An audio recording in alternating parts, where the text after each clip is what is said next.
আজ বানাবো ইউপি বিহারের ভালোবাসা চম্পারন মাটন। চম্পারন মাটন বানানোর জন্য প্রথমে গোটা জিরে, ধনে, মৌরি, স্টোন ফ্লাওয়ার, জয়িত্রী, জায়ফল, পোস্ত, এলাচ, বড় এলাচ, লবঙ্গ, স্টার অ্যানিশ, গোলমরিচ, দারচিনি, শুকনো লঙ্কা, কাসুরি মেথি পাতা এগুলো সব হালকা ভেজে কেটে নিয়ে একটা গুঁড়ো চম্পারন মশলা বানিয়ে নিলাম। তারপর মাংসে হলুদ, নুন, জিরে ও ধনে গুঁড়ো, ভাজা চম্পারন মশলা, লঙ্কার গুঁড়ো, কাশ্মীরি লঙ্কার গুঁড়ো, গরম মশলা দিলাম। এবার রসুন, আদা, লঙ্কা একসঙ্গে বেটে দিয়ে দিলাম। আর সর্ষের তেল গরম করে কিছুটা গরম তেল মাংসে দিয়ে ম্যারিনেট করে দুটো গোটা রসুন আর লঙ্কা দিয়ে মাখিয়ে মাংসটা কিছুক্ষণ রেখে দিলাম।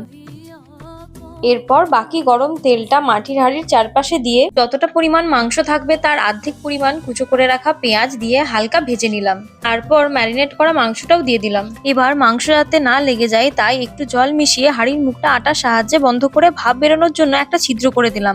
তারপর বারবার করে হাঁড়ি ঝাঁকিয়ে ঝাঁকিয়ে 1 ঘন্টা পর হাঁড়ির ঢাকা খুলতেই তৈরি হয়ে যাবে অসাধারণ স্বাদের চম্পারন মাটন।